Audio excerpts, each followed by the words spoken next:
алтыншы ғасыр түркі тайпалары үшін ұлы бетбұрыс кезеңі. Алтай, Сібір, Моңғолия аумақтарындағы түркі тайпалары өзара одақтасып, бір ірі мемлекет феодалдық түрік қағанатын құрады. Түрік қағанаты жайлы деректер 542 жылы Қытай жазбаларында кездесе бастайды. Қытай жазбаларында сюнилер, ғұндардың ұрпағы деген атауға ие болған түрік қағанаты 546 жылы Алтайдағы Келе тайпасын жеңіп, 50 мың әскерді өз қолына алады. Ал 552 жылы көктемде Бумын қаған аварларды ойсырата жеңіп, түрік қағанатының негізін қалап бірінші қаған атанады. Бумын 553 жылы қаза тауып, оның орнына Мұқан қаған 553-572 жылдар аралығында билік етеді. Мұқан қаған тұсында түрік қағанатының аумағы үлкейіп, тіпті Орта Азияға дейін жетеді. Манчжурия қидандары Енисей қырғыздарынан алым-салық алып, оларды бағындырса, сонымен қатар солтүстік Қытайдан да алым-салық алып отырған деген деректер де бар. Түркі халқы түрік қағанаты 30 тайпадан құрылған. Олардың ішінде оғыз, қарлық, қырғыз, қыпшақ, ұйғыр, түргеш және тағы да басқа тайпалар кездеседі. Орта Азияны бағындыруда Каспийден солтүстік Үндістан, шығыс Түркістан аумақтарына ие болып отырған нефталиттерге қарсы түрік қағанаты Иранмен бірігіп 587 жылы Бұхара түбінде шайқаста жеңіске жетеді. Ал сонымен қатар түрік қағанаты Византиямен бірігіп, Ұлы Жібек жолын бағындыру мақсатында Иранға да қарсы шабуылдар жасап отырған. 571 жылы Естемей қаған солтүстік Кавказды басып, Керчь шығанағына дейін жетеді, ал 576 жылы Қырымға да жеткен болатын.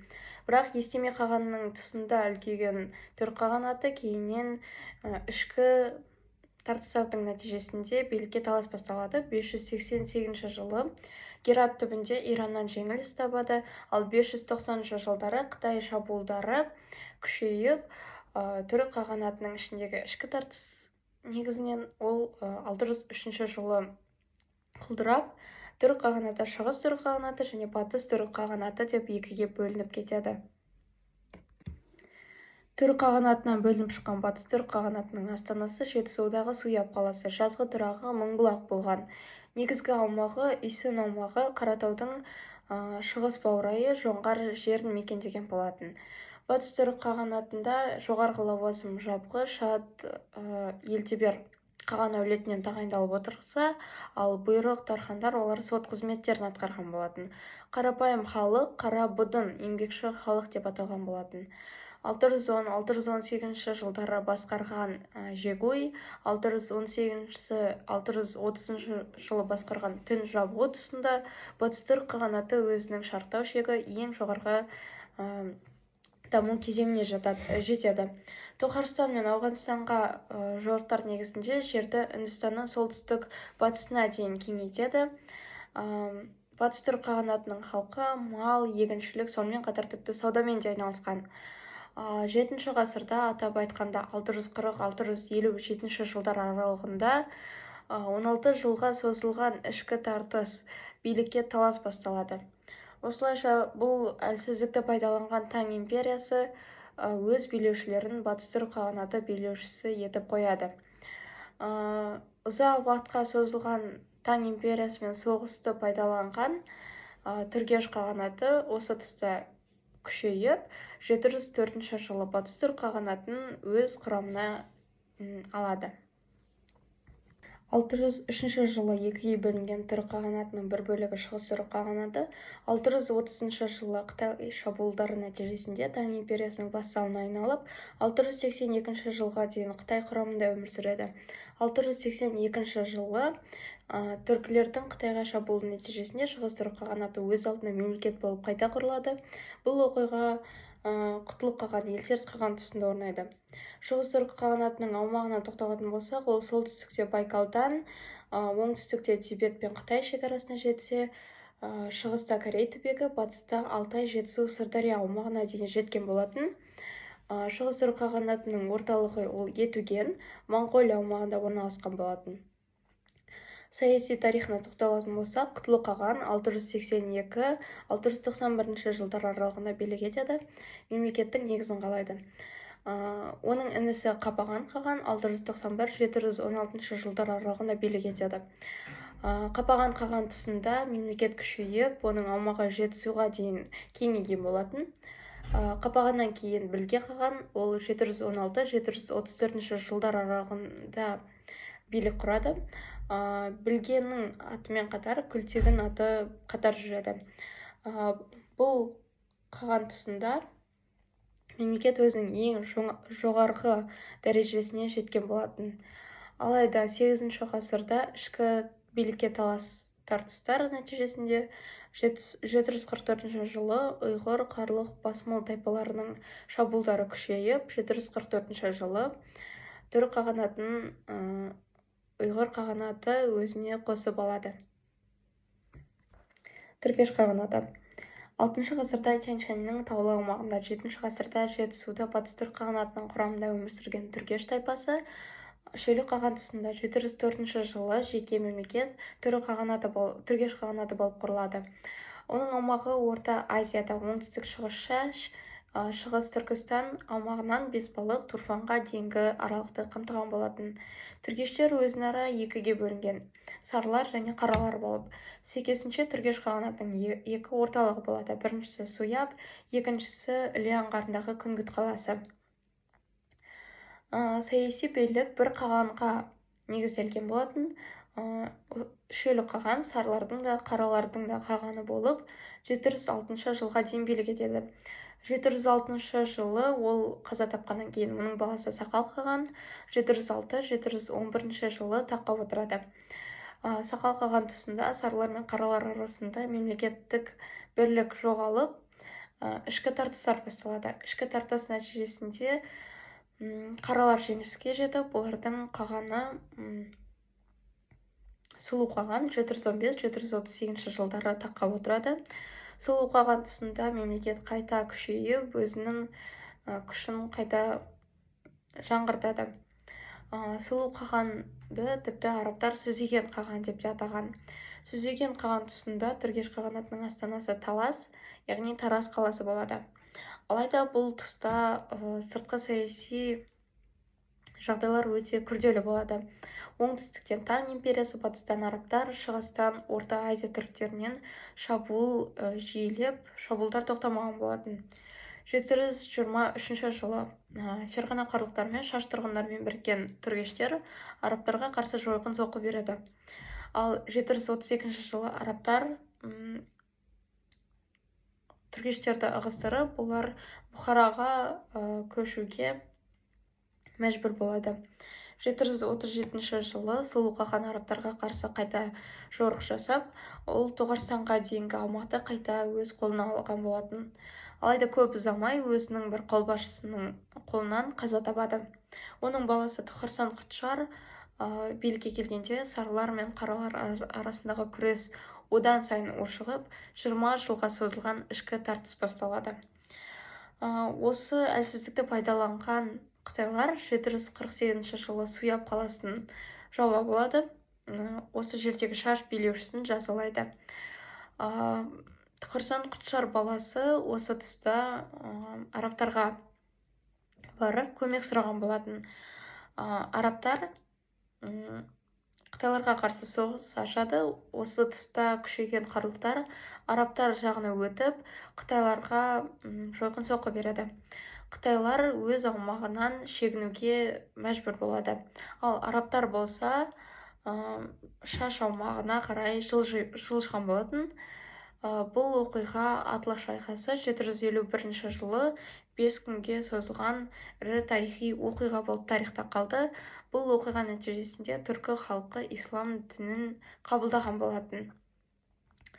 Осы соғыс нәтижесінде арабтар Шашқа қарай жылжиды, ал түріктер өз аумағында орнығып, түргеш қағанаты ары қарай өмірін жалғастырады. Алайда Қарлық қағанаты күшейіп, 756 жылы түргеш қағанатын өзіне қосып алады. Түргеш қағанатының халқы 4 мемлекетке Хазар, Оғыз, Қарлық және Қимақтарға бөлініп кеткен болатын. Қарлық қағанаты 756-940 жылдары. 5 ғасырда қарлұ қағанаты жай ғана тайпа болып түріктердің арасында өмір сүрген болатын. 581-618 жылдар жазылған Суй әулетінің тарихы кітабында қарлұқтардың алғаш атауы олардың ірі руы бұлақ атымен аталып кездескен болатын. Алғашында олардың аумағы Батыс Алтай, Тарбағатай аумақтары болған болатын. 756 жылы үш тайпа негізінде бұлақ, шігіл, ташлық негізінде қарлұқ қағанаты құрылады. Олардың арасында шігіл тайпасының билігі үстемдік еткен болатын. Шігіл халқы Әмудариядан Қытайға дейінгі аумақта көшіп қонып өмір сүрген болатын. Олардың Шу аңғарындағы астанасы Баласағұн қаласы болды. 10 ғасырда Іле аңғары, Ыстықкөл, Балқашқа дейінгі аралықты жаулап, олар осы жерде көшіп қонып өмір сүрген болатын. Олардың көсемі Жабғу қаған рөлін ойнаған болатын. Олардың астанасы Қойлық қаласы болды. 9 ғасырда жағдай нашарлап, ішкі билікке талас пайда болады. Осы нәтижесінде оңтүстік Қазақстандағы ірі күрестер нәтижесінде 893 жылы самониттер Тараз қаласын жаулап алады. Испиджаб, Тараз қалалары ислам дінін қабылдауға мәжбүр болады. 10 ғасырда ішкі талас тартысты пайдаланған Қарахан мемлекеті 940 жылы Баласағұн, Испиджаб қалаларын жаулап алады. Содан соң толық қарлұқ қағанатын өз қолына алған болатын. Оғыздар 10-11 ғасыр. Қашғаридің Диуани Лұғат ат-Түрік еңбегінде Ыстықкөл Шу бойында қырғыз, қыпшақ, оғыз, яғма, шігіл, имек қатары өмір сүрді деген дерек кездеседі. Осы деректер нәтижесінде біз оғыздардың қырғыз, қыпшақ, қимақ және қарлұқтармен бірге қатар өмір сүргендігін аңғарамыз. Оғыздар алғашында Жетісу аумағын мекендеген болатын. Алайда 8 ғасырдың екінші жартысында қарлұқтардың күшеюі нәтижесінде Жетісу аумағын тастап Сырдарияға қарай бет алған болатын. Осы Сырдария аумағында 9 ғасырда партиялық феодал Оғыз мемлекеті қалыптасады. Қашғаридің жазбалары бойынша оғыздар 24 тайпаға бөлінді деген дерек бар.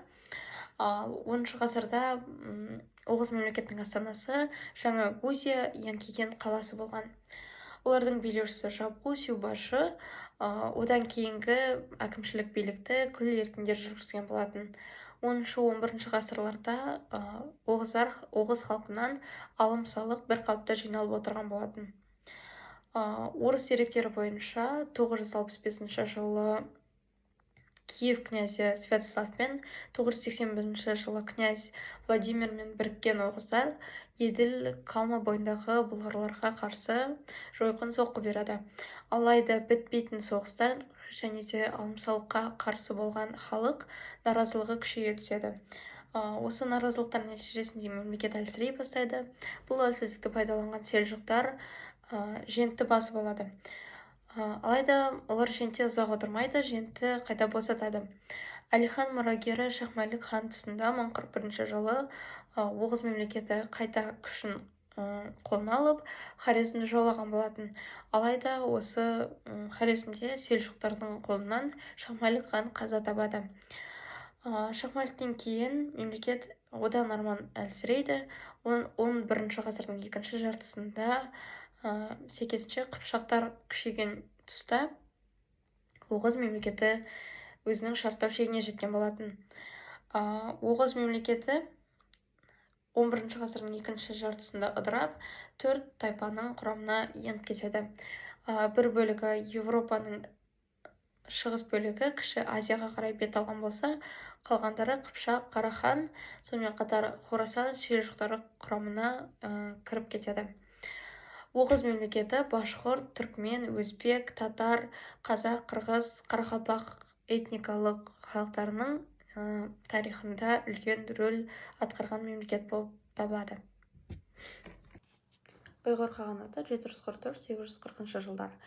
Негізінен 6-8 ғасырларда Моңғолия аумағында түркі тайпалар өмір сүрген болатын.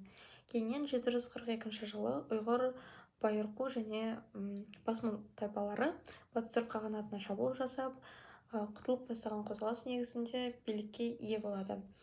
444 жылы осы үш тайпа арасында соғыс нәтижесінде ұйғырлар басмұндарды жеңеді. Осылайша ұйғыр қағанатының негізін қалайды. Олардың ордасы Орхон өзені бойындағы Қарабалғұсын, яғни Орда-Балық қаласы болған болатын.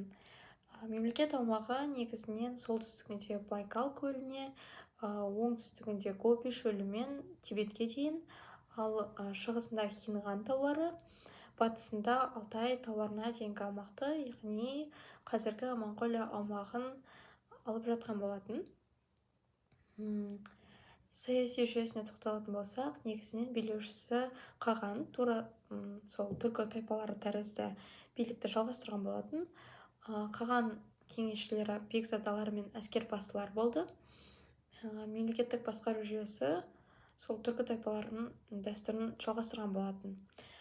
Ұйғыр қоғамы әскери феодалдық құрылыммен орныққан болатын. Енді сыртқы саясатына тоқталатын болсақ, Қытай Тан империясымен одақтасып, көтерілістерде бірге жорыққа шығып отырған болатын. Ұйғырлар жібек жолындағы саудада да үлкен рөл атқарған болатын. Орталық Азиядағы түркі тайпаларына үстемдік жүргізген болатын.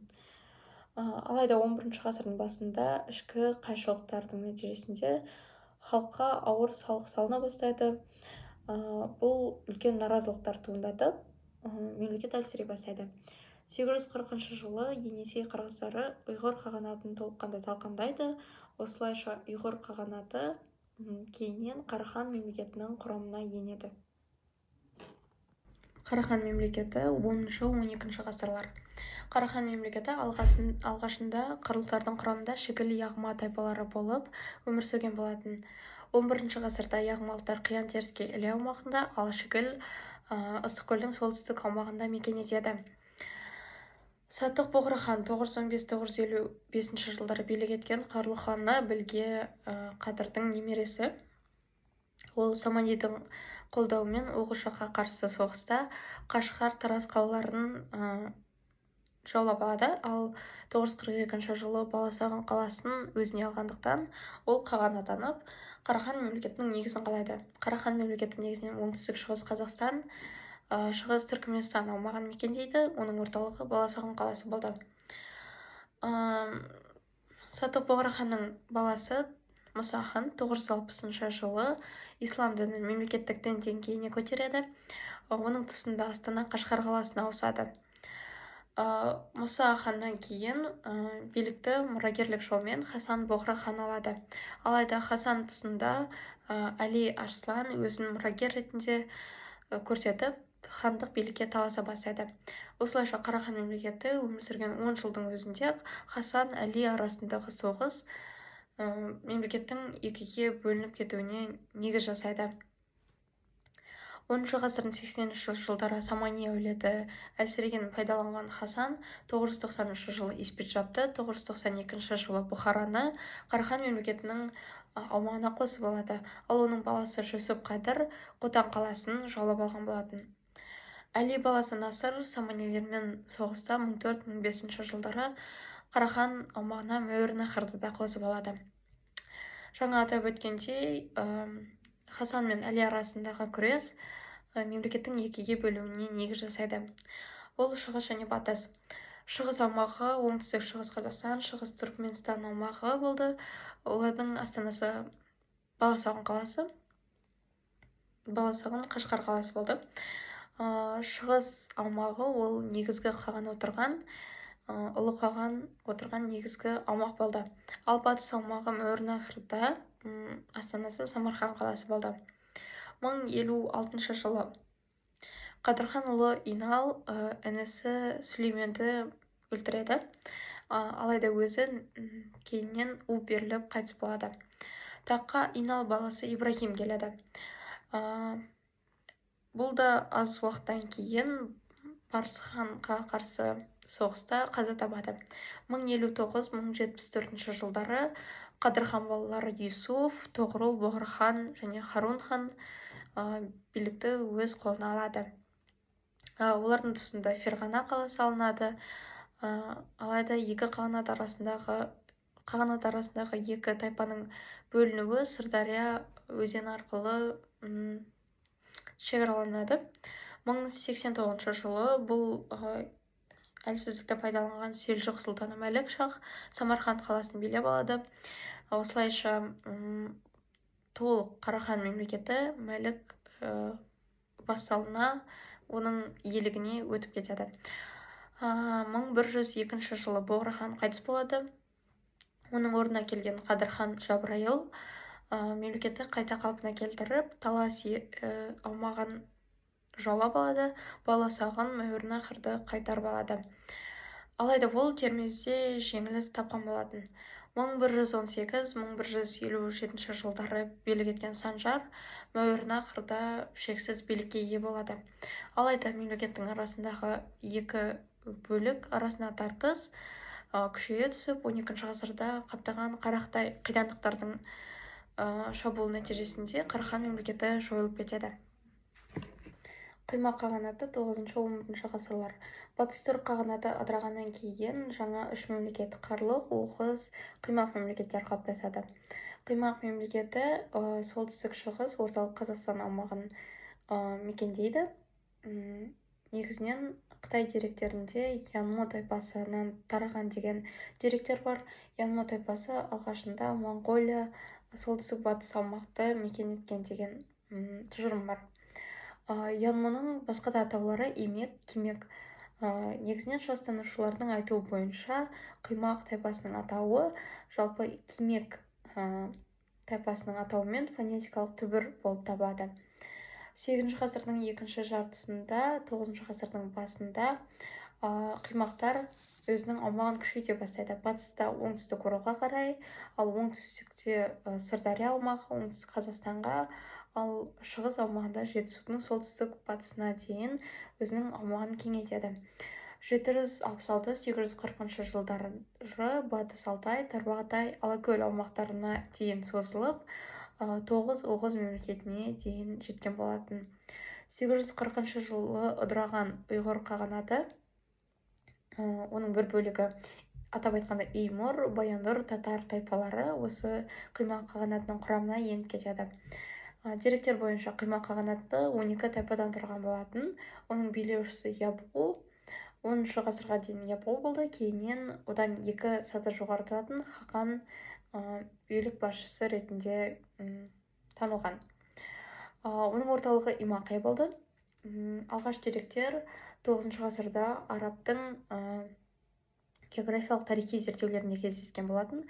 Мысалға айтатын болсақ, Әл-Якубидің түрік және түркмен аумағындағы географиялық зерттеулерінде Қарлұқ, 9 Оғыз, Қимақ, Оғыздар қатар өмір сүрді деген деректерде кездеседі. Қимақ мемлекеті 9-11 ғасырлар аралығында күшті мемлекет болып өмір сүреді. Алайда 11 ғасырға қарай, 11 ғасырдың басында Қимақ мемлекеті әлсірей бастайды. Оның әлсіруінің негізгі екі себебі бар. Бірінші себеп ол ішкі Қыпшақ тайпасының өз алдына мемлекет болып шығуға талпынысы. Екінші себебі ол 916 жылы Ляво мемлекеті құрылып, ол орталық Азияға қарай жорықтар жасай бастайды. Осылайша 11 ғасырдың басында Қыпшақ тайпасы күшейіп, өз алдына мемлекет болып, Қимақтардың ыдырауына алып келеді. Қыпшақтар 11-13 ғасырлар. Қыпшақ туралы деректер 760 жылы жазылып кеткен руна жазбаларында кездескен болатын. Ибн Хурдабектің 846-847 жылы жазған «Жолдар мен провинциялар» еңбегінде 8 ғасырдан бастап атап өтіледі. Негізінен Қыпшақтар Кимек қағанатының құрамында тайпа ретінде өмір сүрген болатын. Кейіннен 11 ғасырдың басында Кимек қағанатының құлауына байланысты Қыпшақ қағанаты өз алдына жеке мемлекет болып қалыптасады. Қыпшақ қағанатының Ақсүйек қауымы оңтүстік батысқа қарай жорық жасауды ұйғарады. Осылайша 11 ғасырдың екінші жартысында оғыздарды Сырдарияның орта және төменгі ағысы Арал Каспий маңынан қуып шығады. хорезм теріскей шебіне дейін жеткен болатын. 11 ғасырда еділдегі орыстарға қарсы, Қара теңізде Византия мен Венгрияға қарсы соғыста жеңіске жетіп, өзінің аумағын Еділ мен Днепр аралығына дейін созып алған болатын. Осылайша 10 ғасырда Мафазит әл-Гуз деп аталған Оғыз өлкесі енді Дешті Қыпшақ атауына ауысқан болатын. 1071 жылы Дешті Қыпшақтар Кіші Азиядағы Анатолия қаласын жаулап алады. Бұл Анатолия қаласы Осман империясының құрылуында негізгі тарихи рөл алған оқиға болды. Батыс еуропалықтар қыпшақтарды командар деп атаған. Қыпшақтардың батыс Еуропаға мәдениеті және сауда жолы жағынан енгізген жаңалықтары өте зор. 11 ғасырда ертістен Орал, Дон, Қара теңізге дейінгі аумақты шығыс Қыпшақ ел бөрлі әулеті басқарса, батыс Қыпшақ Кавказдан Қырымға дейінгі аумақта Тоқ, Суба әулеті басқарған болатын. 1133 жылы Хорезм шахы атсыз Қыпшақ аумағын жаулап алады. Осылайша 12 ғасырда Қыпшақтар Хорезмге тәуелді бола бастады. Кейіннен моңғол шапқыншылығы бұл аумақта өршіп, Қыпшақ қағанатының жойылуына алып келеді. Наймандардың шығу тегі 8 ғасырдағы жоғарғы Ертіс және Орхон өңірінде өмір сүрген 8 Оғыз атауымен белгілі, кейіннен Найман атауына көшкен болатын. Жер аумағына тоқталатын болсақ, ол Қоңырдан Тарбағатайға дейінгі аумақты алып жатты. Сонымен қатар олар Қаңлы, Қыпшақ, Керей, ұйғырлармен жақсы қарым-қатынаста болған болатын. Мемлекеттік жүйе негізінен басқа түркі халықтары тәрізді ұлыстық жүйе болды. Бұйрық және беткін тайпаларынан құралған болатын. Басқару ісі ұйғыр жазуларына қатысты ұйғыр тілінде болды. Ал діні 10 ғасырдағы нестройынды христиан дінін қабылдаған болатын. Саяси тарихына тоқталатын болсақ, 10 ғасырда наймандар Қидан халқына тәуелді болады. Кейіннен 12 ғасырда Инанч Білге Буху хан билікке келеді. Оның билігінен кейін мұрагерлік жолмен Даян хан мен Бұйрық хан тұсында наймандар екіге бөлінеді. 1204-1206 жылдары Шыңғыс хан әскері наймандарды құлатады. Осы тұста күшлік хан Қидандарға барып, Жетісуда орныққан болатын. 1211-1213 жылы Алмалыққа жорық жасап, осы аумақты жеңеді. 1218 жылы моңғолдар күшлікті талқандап, осылайша Найман мемлекетінің өмір сүруі тоқтайды. Керейлердің шығу тегі этникалық құрамы аралас түркі моңғолдардан құралған болатын. Жері солтүстікте Меркіт, батыста наймандар, шығыста татар, оңтүстікте таңғұттармен шектескен болатын. Орталығы солтүстік ортасы Орхан ойында Қатынбалық қаласы болды, ал оңтүстік ортасы ол Хуанхэ өзені маңында болды. Наймандар тәрізді керейлерде 1707 жылдары нестройынды христиан дінін қабылдаған болатын. 12 ғасырдың ортасында Қытаймен қақтығыстардың нәтижесінде Маргуз хан қайтыс болады. 1171 жылы оның орнынан Тоғорыл хан билікке келеді. Оның тұсында жер аумағы Селенгадан Хуанкеге дейін, Хангайдан Халкен Голғаға дейін үлкейген болатын. Тоғорыл хан Темучин мен Жамуханы тәрбиелеп, оларға қолдау көрсеткен болатын. 1183 жылы татарларды жеңеді. Қытайдан Ван атауына, Ван хан атауына ие болады. Алайда 1203 жылы моңғолдардан жеңіліс тауып, Тоғорыл мен оның ұлы Сангум қаза тапқан болатын. Осылайша керейлердің бір бөлігі ертіс бойына, басым бөлігі моңғол аумағына өтіп кетеді. Найман мен керейлердің тарихи маңызына тоқталатын болсақ, біздің білетініміздей Найман мен Керей тайпасы біздің қазіргі қазақ халқының руларының құрамында бар.